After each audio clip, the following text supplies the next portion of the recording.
Assalamualaikum warahmatullahi wabarakatuh. Di sini saya dan kelompok 5 akan menjelaskan tentang teori belajar dan pembelajaran anak usia dini, yaitu mata kuliah konsep dasar PAUD dengan dosen pengampu Silva Alkornia, SPD, MPD. Di sini saya akan menyebutkan nama-nama dari kelompok 5. Yang pertama ada Amalia Sakda dengan NIM 35. Yang kedua ada Aida Sofa Salsabila dengan NIM 40. Dan yang ketiga dengan saya sendiri, Miftahul Rizky Ramadhani dengan NIM 41. Di sini kita kelompok 5 mempunyai rumusan masalah. Yang pertama, bagaimanakah teori belajar dan pembelajaran anak usia dini?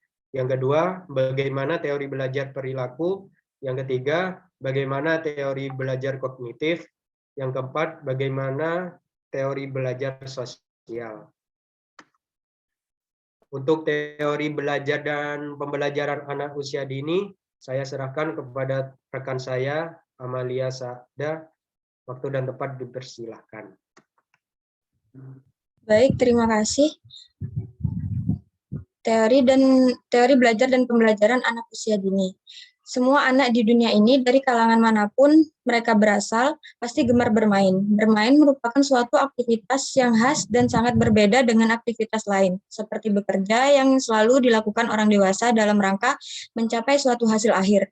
Pengetahuan tentang teori belajar dan pembelajaran bagi anak usia dini bermanfaat tidak saja bagi guru dan pada lembaga PAUD, tetapi juga bermanfaat bagi para orang tua dan orang dewasa lainnya yang memiliki tanggung jawab dalam membelajarkan anaknya dimanapun dan kapanpun.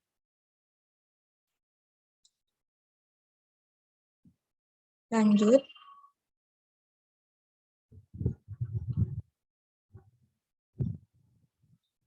Teori perilaku. Teori belajar perilaku atau behavioristik ini dikenal dengan sebuah teori yang dicetuskan oleh Dick dan Berliner tentang perubahan tingkah laku sebagai hasil dari pengalaman. Dick dan Berliner 1979. Seseorang dianggap telah melakukan belajar sesuatu jika menunjukkan perubahan tingkah lakunya. Budi Ningsih 2005. Selanjutnya. Menurut teori ini, yang terpenting adalah A. Masukan atau input yang berupa stimulus dan keluaran atau output yang berupa respon. Stimulus adalah apa saja yang diberikan guru kepada siswa, misalnya alat perkalian, alat peraga, pedoman kerja, atau cara-cara tertentu untuk membantu belajar siswa. Sedangkan respon adalah reaksi atau tanggapan siswa terhadap stimulus yang diberikan guru tersebut. Teori ini juga mengutamakan pengukuran, sebab pengukuran merupakan suatu hal yang terpenting untuk melihat terjadi tindaknya perubahan tingkah laku tersebut. B. Penguatan, reinforcement. Penguatan yaitu suatu yang dapat memperkuat timbulnya respon. Misalnya, ketika peserta didik diberi tugas oleh guru, ketika tugasnya ditambahkan, maka ia akan semakin giat belajarnya. Maka penambahan tugas tersebut merupakan penguatan positif dalam belajar, begitu juga sebaliknya. Saya kembalikan kepada moderator. Baik, terima kasih kepada rekan saya, Amalia Sakda, yang telah mempresentasikan materinya. Baik, di sini masuk kepada poin ketiga, yaitu teori kognitif, akan dibacakan oleh rekan saya, yaitu Aida Sofa Salsabila. Waktu dan tempat dipersilahkan. Baik, di sini saya akan menjelaskan tentang teori kognitif. Next, Mas. Peneliti yang mengembangkan kognitif ini adalah Ausubel, Brunner, dan Gardner. Dari ketiga peneliti ini masing-masing memiliki penekanan yang berbeda. Ausubel menekankan pada aspek pengolahan atau organizer yang memiliki pengaruh utama terhadap belajar. Menurut Ausubel, konsep tersebut dimaksudkan untuk penyiapan struktur kognitif peserta didik untuk pengalaman belajar. Brunner bekerja pada pengelompokan atau penyediaan bentuk konsep sebagai suatu jawaban atas bagaimana peserta didik memperoleh informasi dari lingkungan. Next.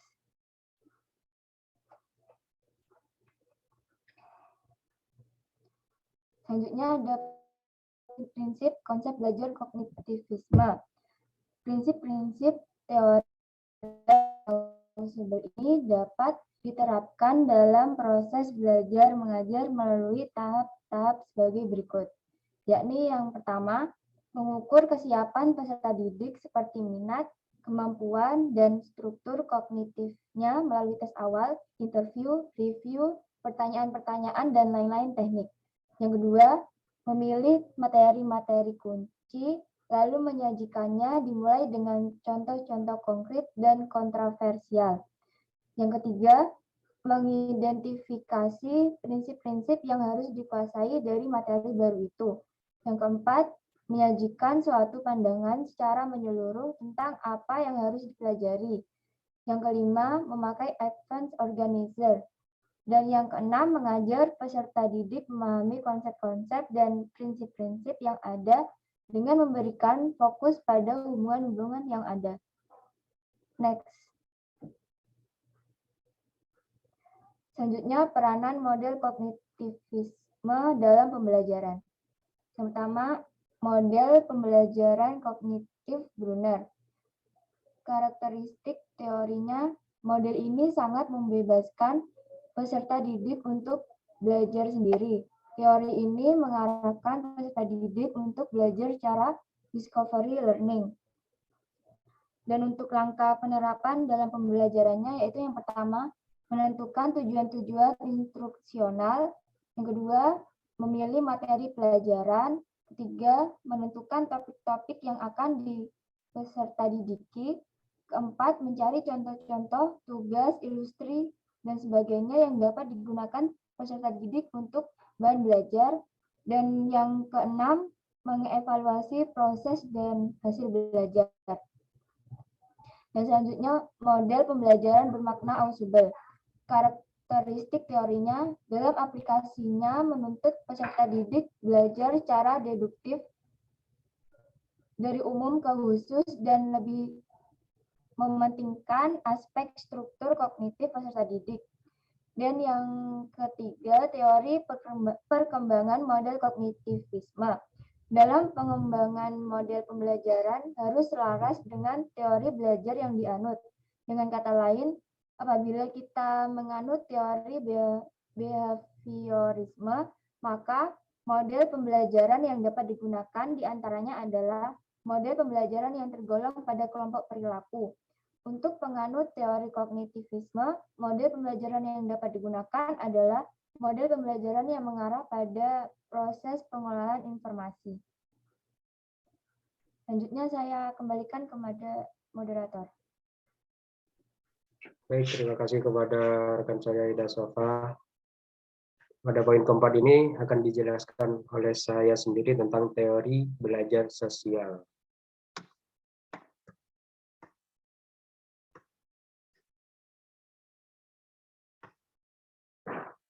Menurut teori ini yang terpenting adalah teori belajar sosial atau disebut juga teori observational learning adalah sebuah teori belajar yang relatif masih baru dibandingkan dengan teori-teori belajar lainnya. Berbeda dengan penganut behaviorisme lainnya, Bandura memandang perilaku individu tidak semata-mata refleks otomatis atau stimulus atau airborne, melainkan juga akibat reaksi yang timbul sebagai hasil interaksi antara lingkungan dengan skema kognitif individu itu sendiri. Prinsip dasar belajar menurut teori ini bahwa yang dipelajari individu terutama dalam belajar sosial dan moral terjadi melalui peniruan atau imitasian dan penyajian contoh perilaku atau modeling. Teori ini juga masih memandang pentingnya conditioning melalui pemberian reward dan punishment. Seorang individu akan berpikir dan memutuskan perilaku sosial mana yang perlu dilakukan.